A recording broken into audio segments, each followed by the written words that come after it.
Welcome to the Real Board Loft. I'm Trev Foreman. We have a special guest with us today, Harley Ingleby. Harley, welcome from Australia to the Outer Banks. Stoked to have you here. Yeah. Always a pleasure. We're going to be going over some of Harley's boards, and the first one that we're frothing to get into is the new G6.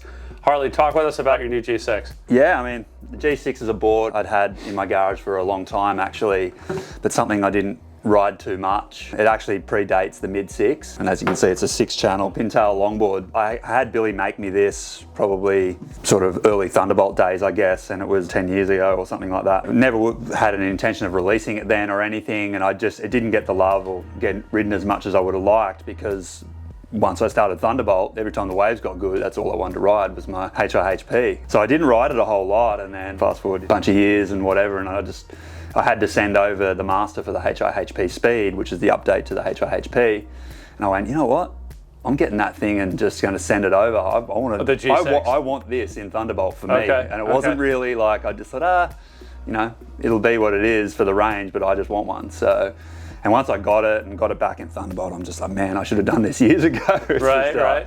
Yeah, I love riding my longboards when the waves get good. When it's perfect hollow beaches, like what you get here in the Outer Banks. Yeah. It's not a defined peak. It's where the swell comes in more so than hitting a defined bank. So you're chasing waves up and down, and if they're peaky, hollow, open waves, then longboards are insanely fun for those conditions. Right. I mean, I gotta say or think that that's probably where your sponsorship with GoPro came together, right? Was Totally. like all that tail cam footage on the HIHP. Yeah, well, the shot that actually got me on the GoPro team was it was actually a nose mount, and I was just shooting 2-second time lapse with the very, very first digital hero. Yeah. And it ended up being a cover for Australian Longboard magazine. So it was the first cover a GoPro shot for a surf mag, or I think any mag, at the time. And yeah, Nick Woodman and the team were just like, you're on board. Awesome, and that was sort of where my journey with GoPro started. But yeah, it was chasing barrels on a longboard for sure. Let's talk about dimensions on this thing. 9'1", 21 3/4. 2 and 13, 16, 60 and a half liters, quad plus a single in here. So talk with us about fin setups that you're using on this board or have used, what your preference is. I've actually, my first one that came back from Thunderbolt, I actually got him to not put the box in because I just knew I was going to be riding good waves, so I just went quad. So I use my FCS XXL quads pretty much always when the waves are good, but having spent more time with this board now in Thunderbolt, I was just like, oh no, I want to try this as a 2+1 and ride it when it's more open-faced and really good for cutbacks and stuff. I was like, no, I actually do want the box in there. So I've had guys actually tell me they want to try it as a single fin even, like put a 9-inch in it or something. It would be pretty fun if you just, straight lining it. But I designed it with more of the quad in mind. The original board I sent over to the factory that I had for a long time was a quad, but my large XXL tri-set works really well in it too.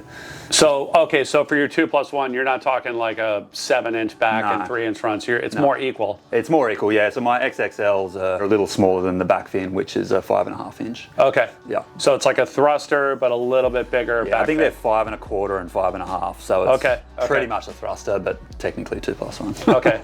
So that's your FCS tri-fin set. That's right. Yeah. Okay. All right. Cool. What about the range of surf that this board is going to perform in? I know you made it for better to bigger waves, but then you also have some experience yourself and other people riding it in average waves. Yeah. So yeah, it was very much designed to be a good wave longboard. And not necessarily huge waves or anything, but I think people are probably going to send it pretty hard on this thing. Compared to the HIHP, it's a little different rocker, less tail lift, but more nose. So the amount of rocker, if you were to add up the nose and the tail, it's probably pretty similar amount of rocker. It's just the way we skewed that rocker. It's flatter in the tail and more nose. So it's a lot faster and more drivey. Okay. Coupled with the 6 channels and the pinnier outline, it's more with the drive and go. I've done some cutbacks on this board where I feel like I need to go back to the gym and do a few more leg go. I'm just like, oh my God, this thing's just got so much go, It's a really good feeling, and that's also why I love riding performance longboards. It's just the amount of rail in the water and the pushback and the best feeling cutbacks I've ever done have been on longer rail boards. So yeah, this does that. I mean, you have a huge fan club out there with HIHP. Yep. How does this board surf compared to the HIHP? I would say it would not fit in in small waves, in small pockets. If you're doing tight little whippy cutbacks, it's obviously with the flatter tail rocker, it's not going to come around as quick and as easy, but it is a smaller board, like a narrower, smaller board, so it fits in the pockets really well. Okay. When you get a bit more open face or a bit more size, I think that's where it's really going to shine over the HIHP.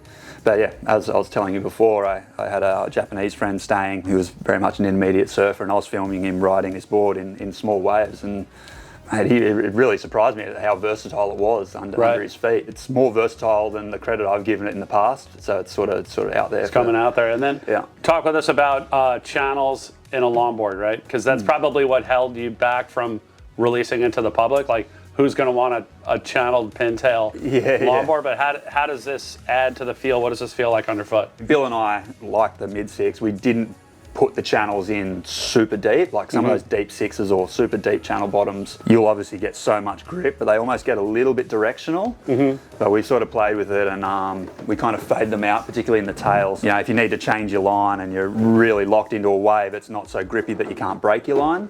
But yeah, absolutely, when you're in an arc and you're pushing hard, it's just got this next level bit of grip and feel where when you push, it just wants to go forward. Like it's essentially like more fin, I guess. You push in that area, but it's just a unique feeling. I think a lot of the success of the mid-six was just guys that had channel bottoms years ago, and they're just like, oh, I love the feeling of that. You know, it's just that grip and go when you push hard, and it's not so extreme that it'll work still in messy conditions, and sort of breaks that stereotype that a channel bottom only works in clean surf. Like these will kind of work in everything. And there's so many people out there that surf primarily longboards. So this would also be a really good, like, better wave board for them, rather than like taking a jump down into like 8-footers or 7-footers or like unknown territory. Like stay 9 foot, but just get something that's tuned up for better waves. Totally. Like I said, it's just something I really wanted in my quiver, and have kind of just thrown it out there.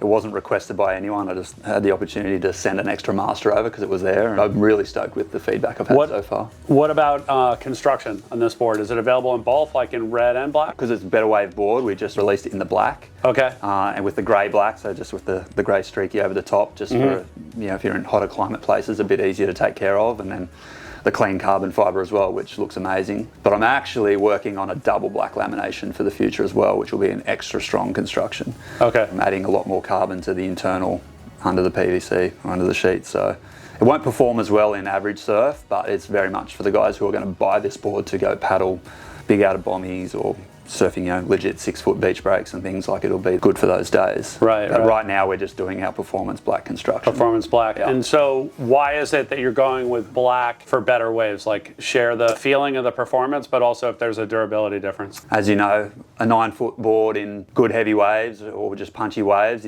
if you get it really wrong and you break it, anything's going to break, whether it's the red or the black or a poly or whatever. It's just the nature of the beast. I just find the blacks do have that edge of durability, being, you know, carbon strength to weight. There's not really any materials out there that we can use that are better. There's just something about the black, particularly in like choppy conditions, like when the wind's up or you're going really fast, that just doesn't have any reverb at all. It just knife like butter straight through any chop. They don't have as much flex feel underfoot, but the return is just instant, and like coming off the lip and things, they just have such a good pop to them. It's a good wave board. The regular black construction works in everything. It's, you know, it's particularly that it's skewed to be a better wave board. It was just what I deemed would be the no-brainer. Just do that. Harley, thank you so much for sharing all the insight on the G6. We're stoked to have it here at Reel. If any of you out there have any questions on the Harley Ingleby G6 or would like to order one, you can always reach us at the shop, 252-987-6000, or look us up online, realwatersports.com/surfing. Thanks for tuning in. Cheers.